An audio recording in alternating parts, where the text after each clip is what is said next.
Assalamu alaikum wa rahmatullah wa barakatuh. Paix sur ceux qui suivent la guidée.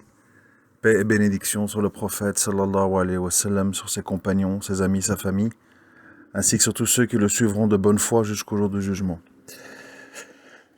Aujourd'hui, je voudrais parler d'un sujet dont j'ai déjà parlé, mais j'ai envie de revenir dessus. Voilà, c'est encore mes audios, donc je parle de ce que j'ai envie. Parce que je trouve que c'est nécessaire.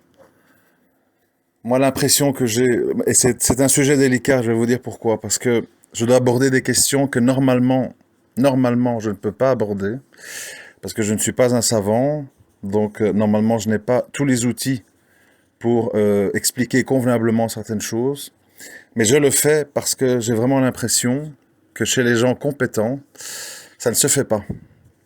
Et alors, je me dis, je vais essayer en espérant, Inch'Allah, que je ne fasse pas d'erreur ou que je ne dise pas de contre-vérité. Je vais essayer de mon mieux d'expliquer ce que je pense être juste, d'après, bien entendu, ce que j'ai lu et compris. Je n'ai pas tout lu et je n'ai pas tout compris. Restons modestes et lucides, gardons chacun notre place, mais sur ce point-là, je pense qu'il faut en parler et prendre le risque de ne pas être tout le temps dans l'exactitude à 100%. De quoi je veux parler? Moi, je constate qu'en fait, il y a un fossé qui est occupé à se creuser entre les musulmans de culture, on va dire, qui finalement vivent à l'occidental avec un vernis islamique.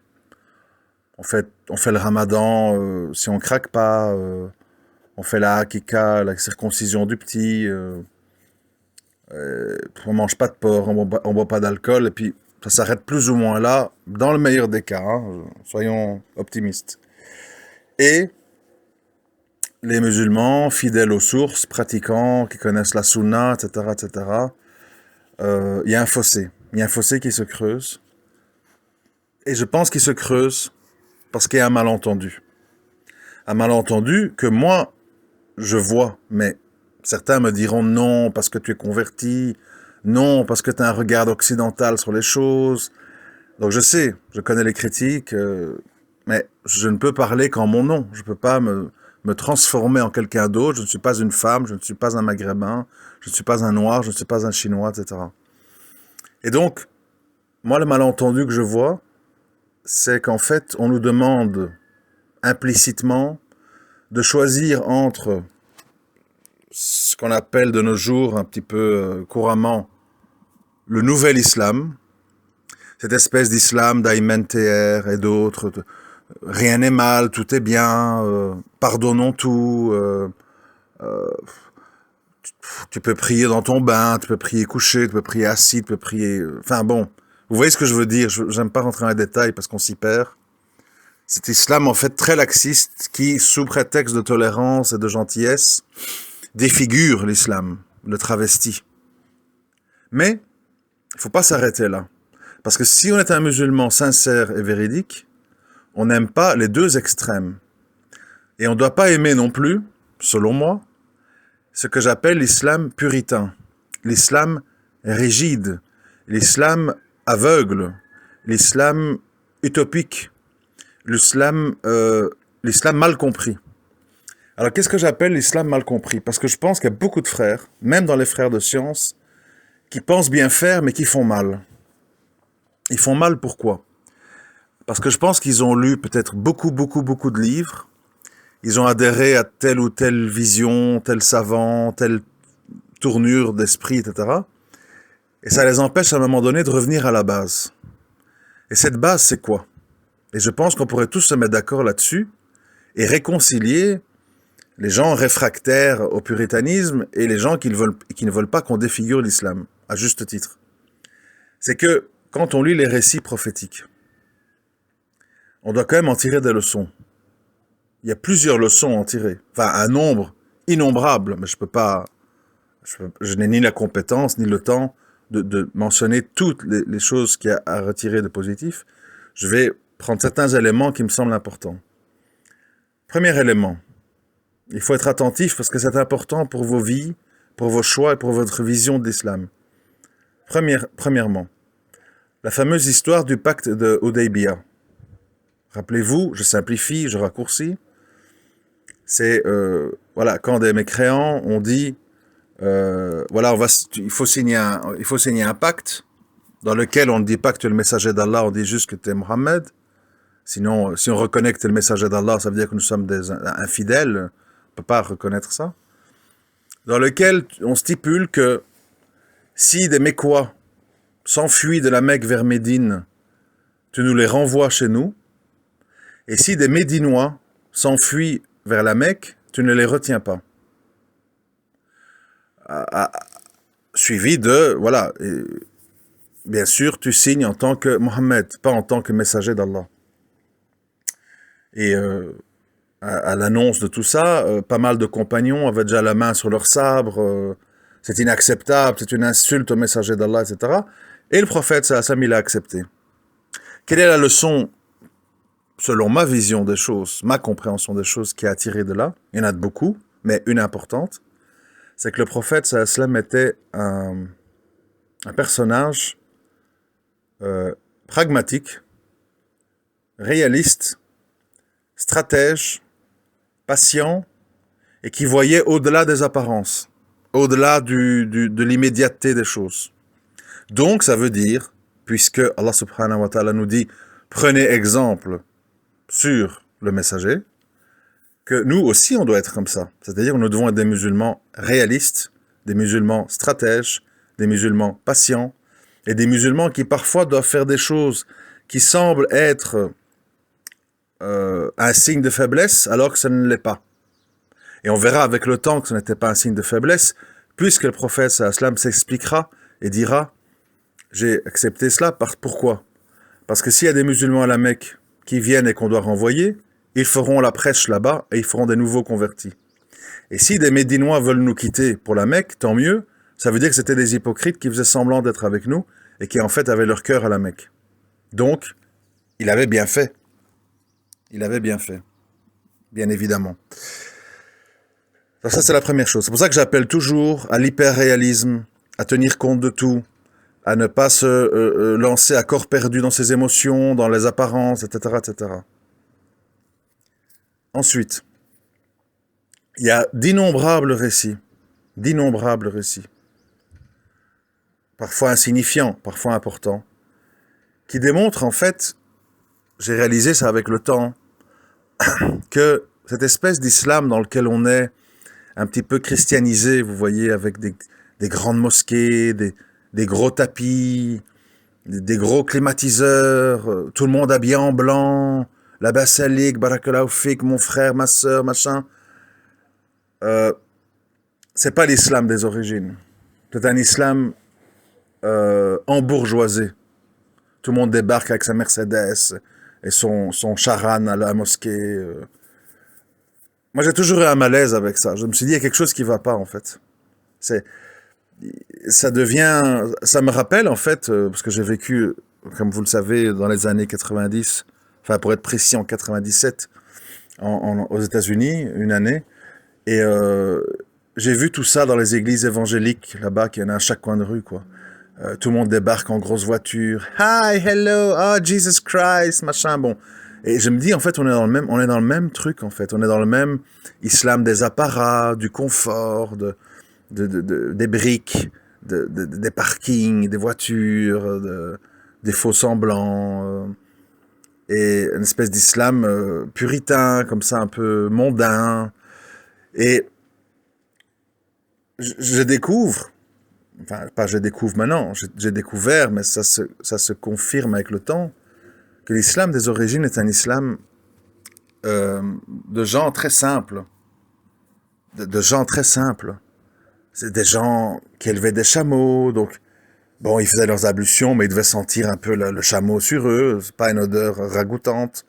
Le prophète sallam, quand il avait une tache de sperme sur un vêtement, Aïcha nettoyait vite un peu à l'eau, on commençait pas à dire « Oh là là, impureté, j'enlève tout !»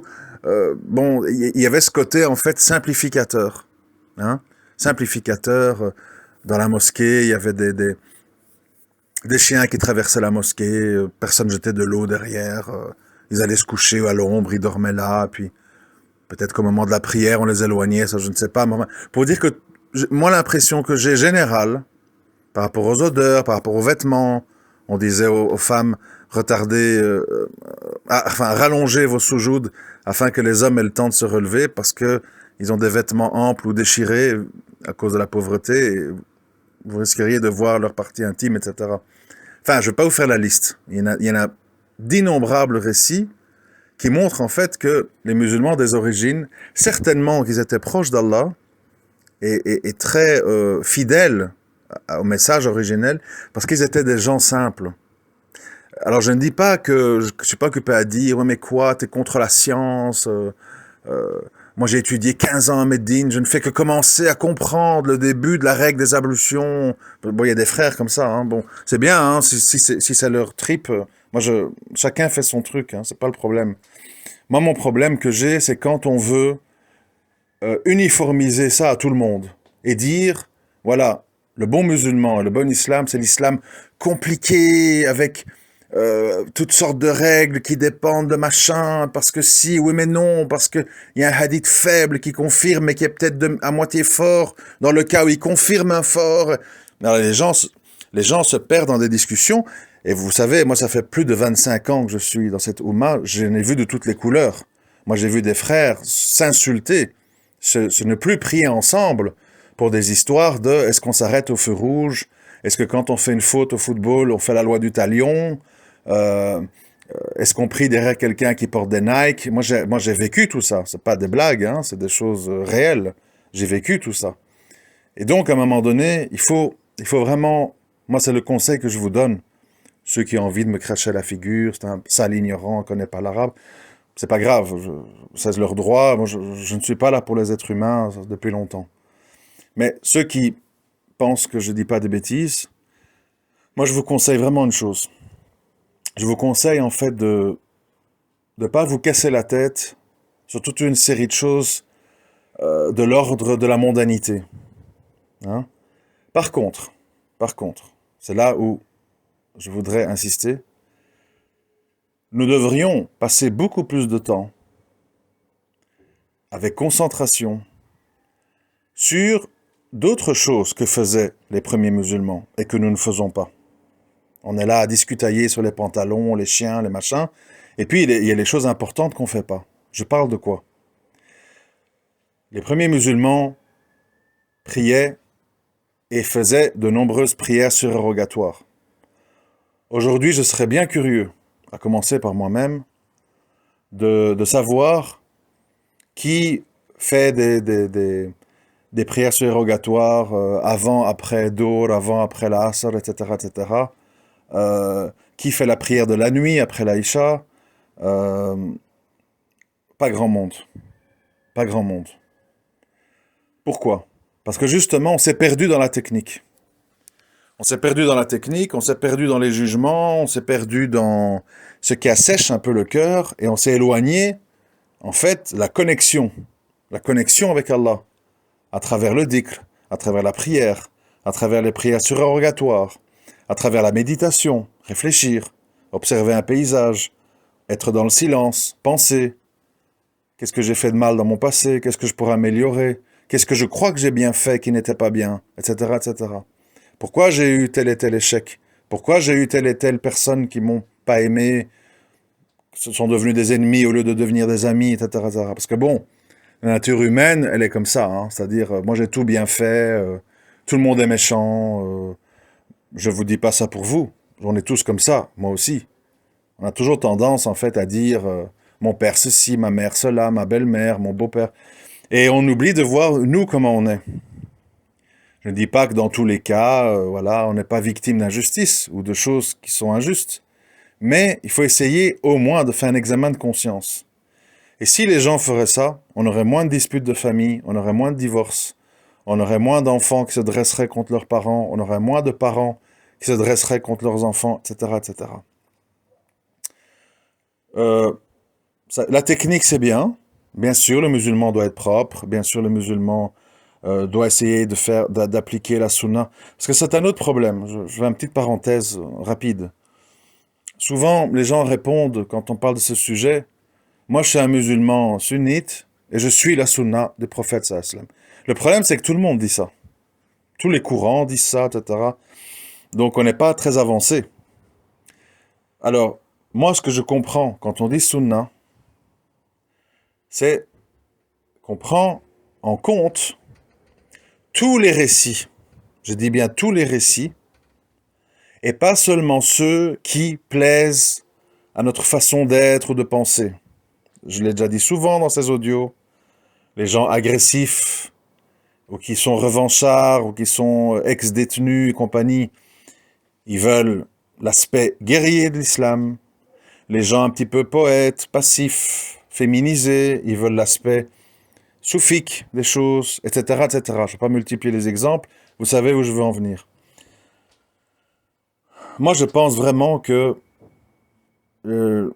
l'islam des origines, donc l'islam pur, comme les salafis aiment dire l'islam des salaf saleh, d'accord, j'applaudis, mais moi, quand je vois les salafis, je ne vois pas des salaf saleh.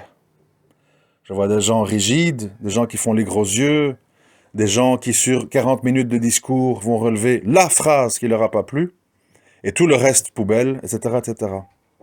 Je vois pas des gens posés, sensés, avec le rappel doux, qui se remettent en question. Tiens, c'est vrai, ce hadith, je connaissais pas. Ça me modifie un peu ma vision des choses.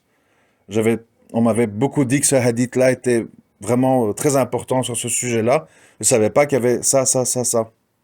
Je prends un exemple. Excusez-moi de prendre des exemples, mais parce que je veux qu'on se comprenne.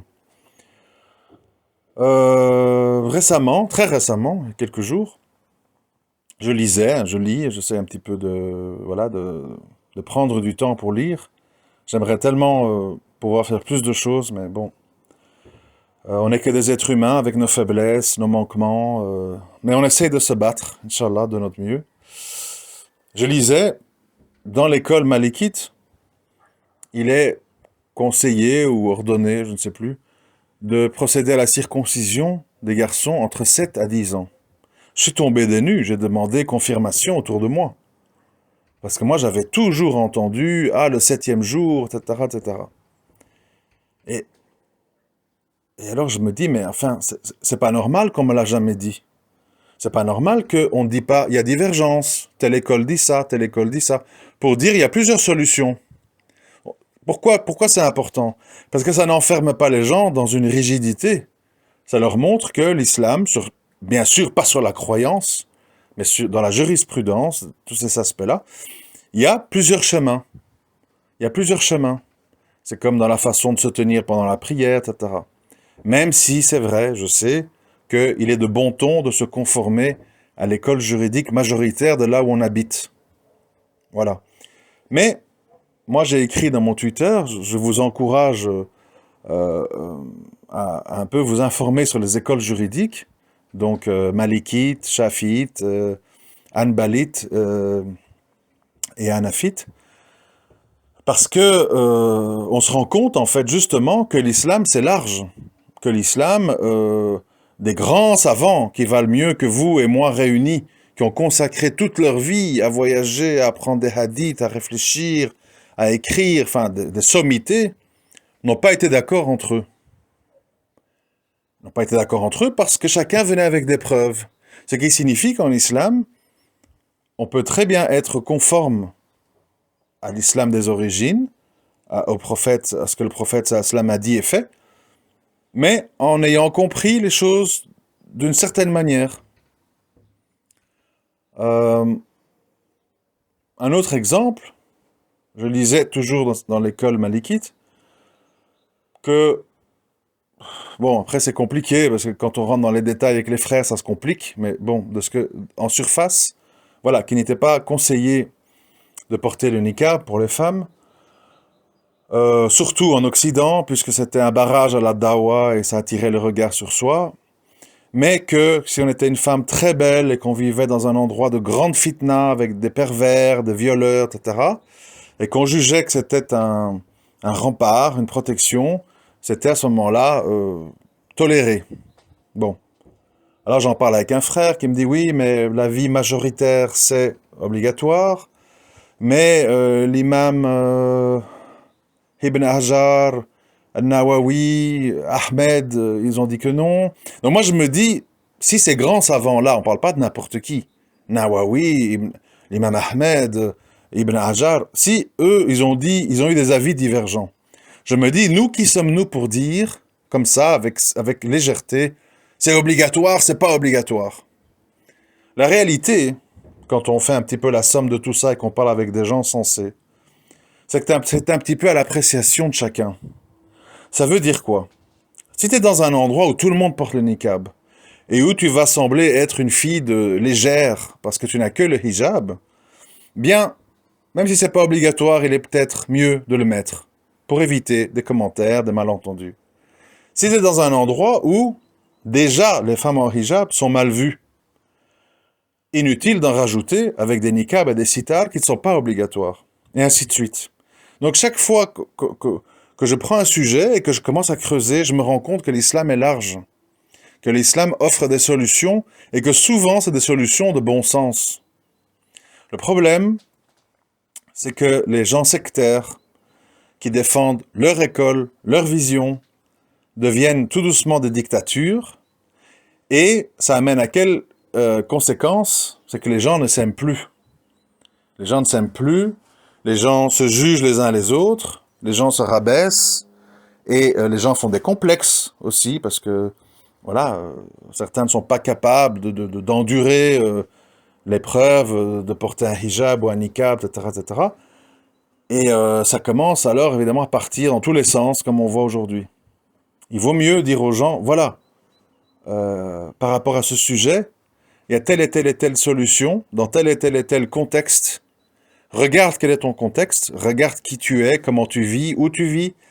Et en fonction de ça, tu peux être une bonne musulmane parmi ces différents choix.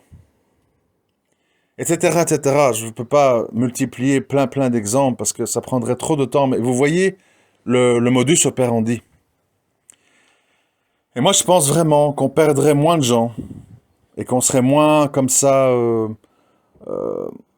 comment je vais dire, dans les tragédies, dans les trucs, mis en garde et compagnie. Si à un moment donné, on prenait exemple sur les grands savants de l'époque. Ils divergeaient, ils discutaient, ils n'étaient pas d'accord. Je vous rappelle qu'il y a eu des grands savants, bon, je vais pas dire les noms parce que je veux pas me tromper, mais qui ont, dans un État islamique, qui ont été enfermés, torturés, qui ont vécu des atrocités de la part d'un calife musulman qui prie, parce qu'il n'était pas d'accord avec certaines affirmations ou certaines croyances de ces musulmans-là. Donc, il faut bien comprendre que ça date pas d'hier, le fait que les musulmans ne soient pas d'accord, que parfois la personne qui a raison est minoritaire ou toute seule, et qu'elle se retrouve être la risée de tout le monde, etc., etc. Je vous conseille vraiment, je vais conclure là-dessus, je vous conseille vraiment de, quand un sujet vous préoccupe, d'essayer de faire des recherches pour voir ce qu'en pense chaque école, de réfléchir par rapport à votre contexte. N'oubliez pas que ces gens ont écrit ou ont émis des avis il y a 700, 800, 900, 1000 ans, dans un contexte de vie en Irak, en Égypte, en Turquie ou que sais-je. Et donc, il faut toujours, avec sincérité, bien sûr, pas avec manigance, hypocrisie, etc. Il faut toujours essayer de dire qu'est-ce qui correspond, qu'est-ce qui est en phase avec la situation que je vis. Je voudrais donner un tout dernier exemple. Je m'excuse, mais c'est parce que quand ça me vient à l'esprit, j'ai envie d'en parler, en fait. Vous me connaissez, je suis loin d'être un féministe. Hein, on ne va pas m'accuser de ça. On m'a plutôt accusé de misogynie, mais moi je réfute les deux. J'essaie d'être dans le juste milieu, qu'Allah me facilite. Souvent on entend les frères, la femme nous doit obéissance, la femme, enfin vous connaissez, hein, la femme doit se soumettre, la femme doit obéir, le mari c'est le paradis et l'enfer de sa femme, etc., etc. Bon.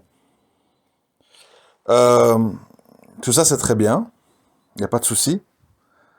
Le problème c'est que ce statut-là, il faut le mériter. Vous comprenez? C'est pas parce que vous êtes un homme que vous pouvez mettre les deux pieds sur la table, jouer à GTA 5 avec un petit joint en bouche et dire à la fille que vous avez ramené du bled, allez, obéissance, fais-moi à bouffer, ramène-moi mon café, tais-toi, je sors voir des potes, je sais pas quand je rentre, t'as rien à dire, etc.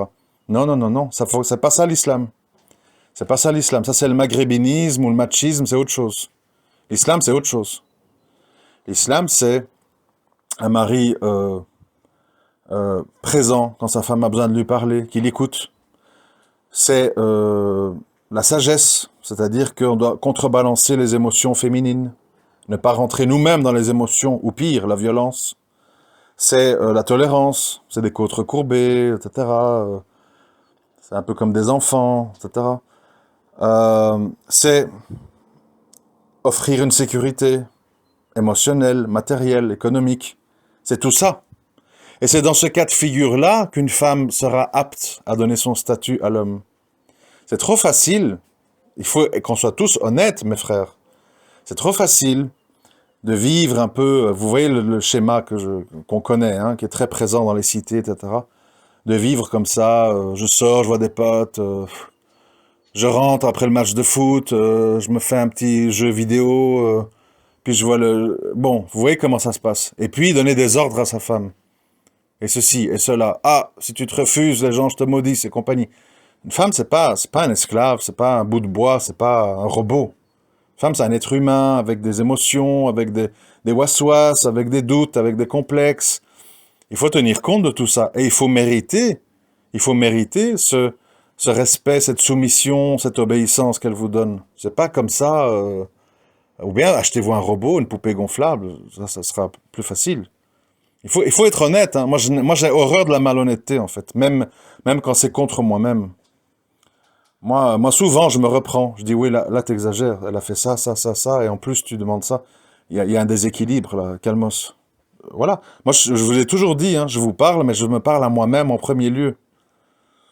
Et je pense qu'on résoudrait beaucoup de nos problèmes, pas tous, bien sûr, on résoudrait beaucoup de nos problèmes si on réfléchissait et on agissait à la manière des pieux prédécesseurs. Mais vraiment comme eux. Vraiment, pas comme on croit. Et aussi, je réinsiste là-dessus, arrêtez avec cet islam puritain. Ah, archouma, ah, dégoûtant, ah, ça je peux pas. Ah, les vêtements, ah, il y a une tache. Ah, la mosquée, truc, il faut faire ça. Ah, j'ai chaud, il faut mettre des climatiseurs, on va faire une collecte. Ah, l'école des devoirs. Et ça n'arrête pas, en fait. Ah, on va agrandir le parking. Ah, attention, t'as déjà là-bas, il y a un trou. Enfin, ça devient complètement fou, en fait. Non.